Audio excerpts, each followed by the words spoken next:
Hello, friends and family. Thank you for joining me again. We're discussing Chapter 3 of Ernest from Earth. Our social emotional learning focus for this chapter is actually relationship skills. This is the chapter where we start to see the relationship between Ernest and the rest of his family that we're meeting for the first time. So the first question on the curriculum guide is name and describe the other members of Ernest's family.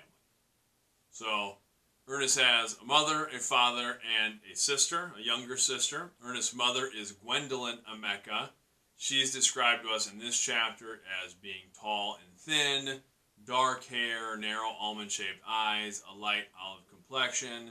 She appears to be warm, caring. I wanted her to feel motherly, what I think of as motherly, this warm, caring figure. She puts her arm around Ernest. There's Ernest's father.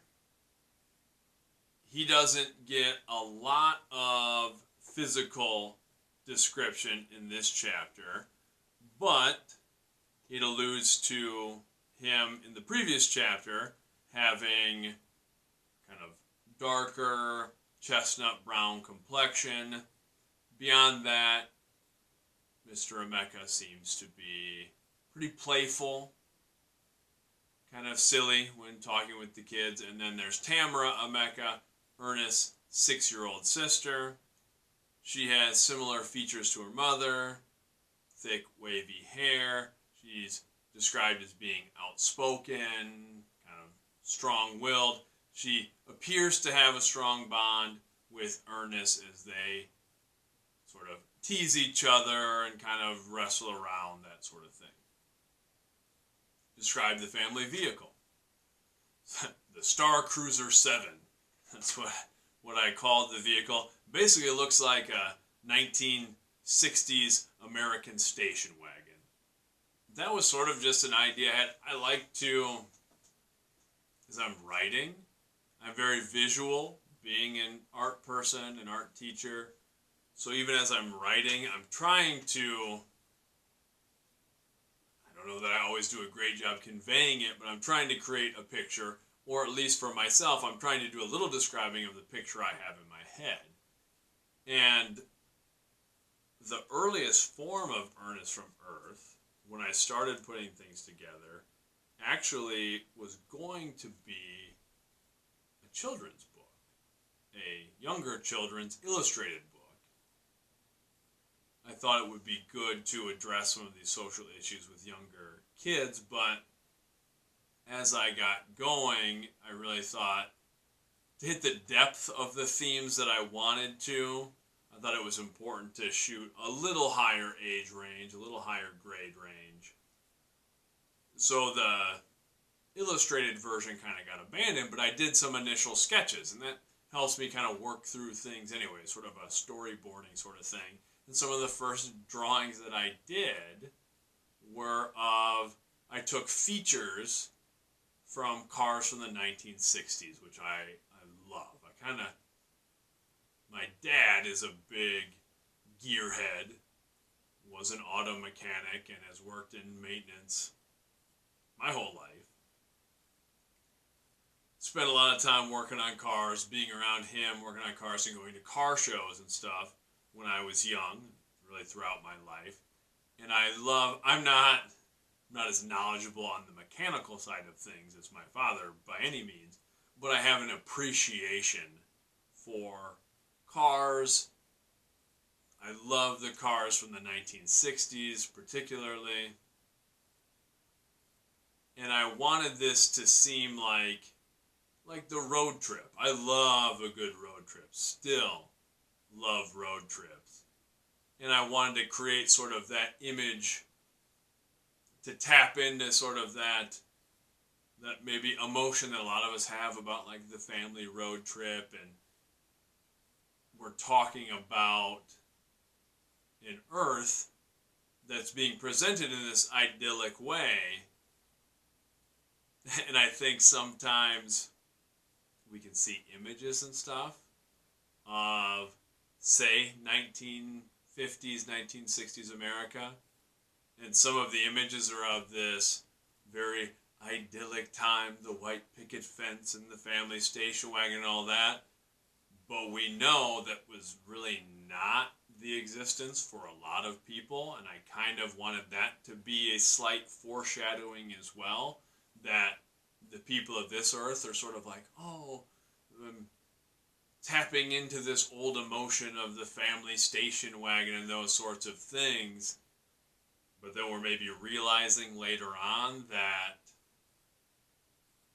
this wonderful, everything perfect image that maybe we were sold in the 1950s and 60s still maybe even holds true in this future Earth where things seem very good, but maybe they're not as perfect as they seem, which is a theme later on.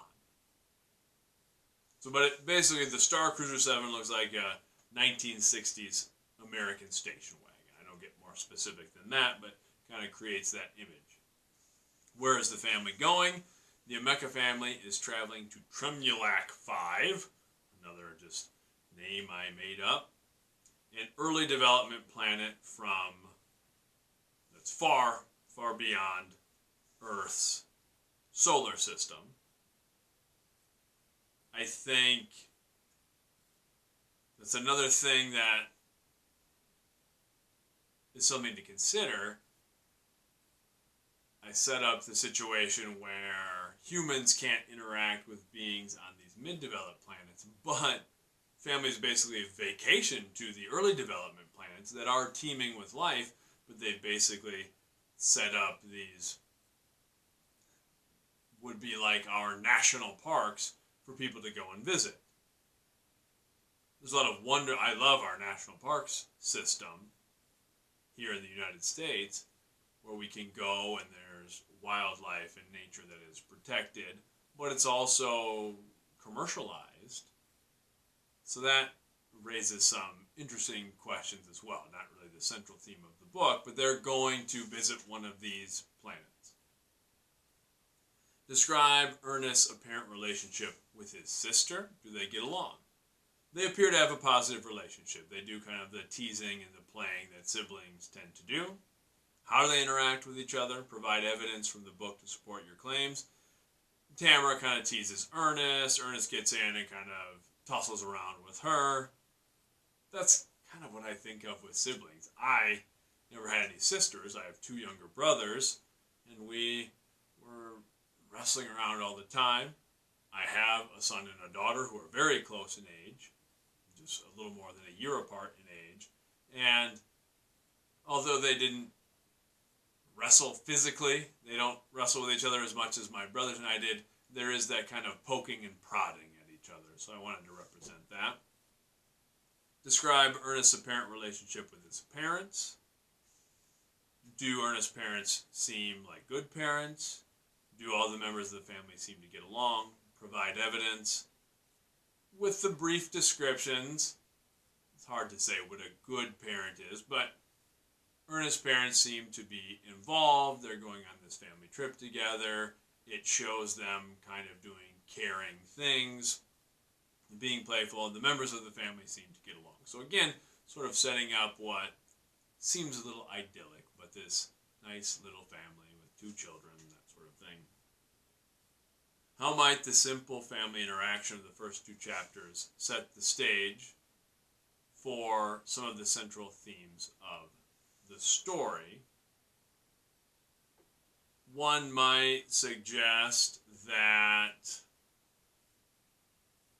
the story will continue to focus on families, on family dynamics, on relationships. That does wind up very much being the case. Consider the environment in which Ernest lives. Consider the Earth described in the text, Ernest's family, his education, and his experiences. How might all that impact his point of view?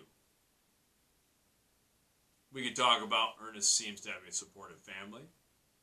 Ernest lives in what seems to be a peaceful and prosperous environment.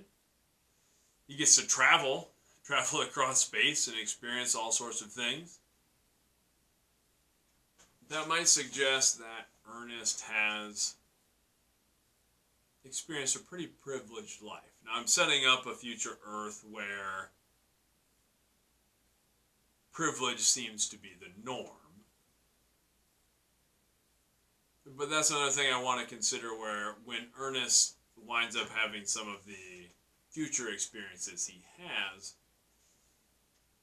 I see that a lot with students. I experienced that a lot growing up.